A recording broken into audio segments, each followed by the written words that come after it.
Um, para sa'yo, ano ba yung halaga ng risk? O pagtitake ng risk? Risk. Para sa akin yung risk, mahalaga yun kasi pag di mo tinake yung risk, di mo malalaman kung ano yung value ng success. Parang di mo malalaman yung kung ano yung nasa kabila pag di ka nag-take ng risk. So, napakahalaga ng pagtitake ng risk. Lalo na pag di mo na ano yun, puro what if. Babagabagin ka ng what if. Kaya maganda take mo na lang, di ba? Ganun din naman yung ano nun eh. Oo. Mula nung bata ka, kasi nung bata tayo, ano talaga tayo, masyado tayo maraming trip eh. Parang dati kami ni Jopper, grade 5, grade 6. Kung saan saan na kami nagpupunta. As in, kukommute kami kahit papuntang Green Hills, galing Caloocan, tapos magbabasketball kami sa May Kawayan, tapos pupunta kami kung saan saan. Ano ka talaga, yun nga, yung matapang kang, ano na, yung ikaw yung tagahatak sa akin dati na, tara, gawin natin to, try natin to. So ngayon, nakikita ko na bilang ikaw, negosyante ka ngayon, nakita ko pa rin yung mentality mo ng bata hanggang ngayon. So yun nga, yung pagiging risk taker, yung pagiging matapang mo sa buhay, saan ang galing yun? Siguro sa bringing lang ng parents. Kasi mula bata kami parang ang ininstill sa amin. Basta alam mo yung tama at mali. Okay ka na eh. Go ka na dyan sa mundo eh. So yun lang lagi kong dala. Kung magre-risk man ako, alamin ko pa rin kung tama ba yung mali. Kung makakasama ba sa akin o hindi. May maapektuhan ba akong tao o wala. Yun lang. So pagka goods ka doon, edi gawin mo. Try mo. Kung parang dagdag experience. Kasi parang sa akin mula bata, ano ka talaga is mag-collecta ng experiences.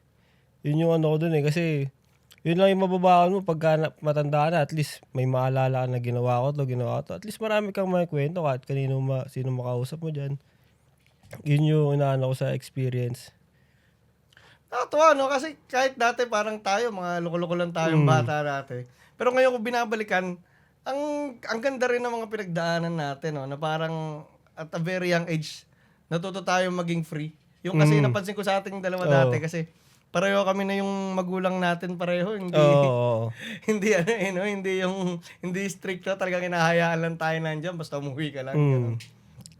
So doon ba, yung lumaki ka sa ganung free na buhay, ano yung role ni tita doon sa bagay na yun? Kasi siya ang guardian mo noon eh. Eh kadalasan yung mga nanay, ano yan eh, di ba? Medyo paranoid sila sa anak nila na nandyan lang sa paligid eh. Siguro dahil yun nga, mother ko siya, na feel niya na rin na pwede naman pakawalan to. Kumbaga kaya niya naman mag-isa. So lalapit naman to pagka may problema, pagka may ano. Siguro dun yung naging role ni mama as yung ano talaga yung parang free lang na labas ka, di nagagalit pag nagpapaalam mo, pag ano, aalis na lang, di ba? Yung kwento nga na ano, kasama pa ako ng tropa para payagan kunwari, pero ano no, magsasabi lang, di ba? Oh, dati po kasi kunyari may lakad kami ni Jopper, kunyari mag-overnight kami dun sa isa namin tropa, si Chad. Talagang pupunta lang kami kala Jopper, tapos kukuha lang siya ng gamit, magsasabi lang siya, man, hindi ako uwi ah. Pero parang, pag sa ibang tao yun, talagang nakakagulat niya na, ala, grade 5, ganun Oo, lang. di ba? Oh. Oo. Pero at the same time, ang dami kagad nating natutunan na maaga. Dahil doon sa mga ganong style natin dati. Oo. Kasi kumbaga knowledge sa atin nun, ma-adapt natin sa mga nakakausap natin, sa mga ginagawa natin nun eh. Kaya maganda talaga at the young age nag-explore. Kaya pagka restricted ka, ano, lagi ka nasa bahay, sa loob lang ng village, yun lang din yung maano mong mentality. Like yung mentality sa labas kung tas madami ka mga observe. Yun yung ano dun eh, kasi pag observant ka, papansin mo lahat ng kilos ng ano. Yun yung kagandahan pag at a young age na expose ka sa labas. Dati kahit yung mga basketball natin, kung sino-sino yung mga nakakalaro natin, no? Nyari po, mga ano kami noon, mga ganun, mga 10 years old. Makikipaglaro kami ng basketball, mga 16, 17 years old Oo. kalaban namin. Kasi natudurog kami, pero at the same time, masaya pa rin namin. Oo, di ba?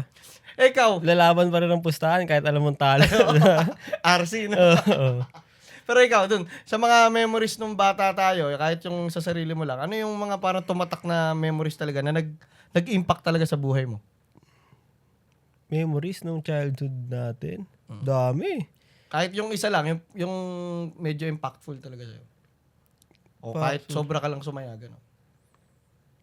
Sumaya. Siguro sa ano, yung nagmamang inasal tayo nila Jolo.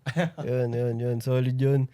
Kasi talagang wala tayong mission nung araw na yun o kaya nung day na yun. Decision natin, kakain tayo sa mga inasal para may ng kanin. Ganun lang simple choice pero grabe yung impact parang pagka saya, di ba? Oo. Tsaka malupit doon, kami nila Jopper, lagi pa rin namin ginagawa hanggang ngayon yun. Kahit ito, busy-busy na sa negosyo niya, ako rin, busy na ako sa mga ginagawa ko. Lagi pa rin kumakain kami ng inasal at lagi pa rin paramihan pa rin ang kain. Pero ang laki na nabawas. No? Totoo, saya-saya nga nun. Punta naman tayo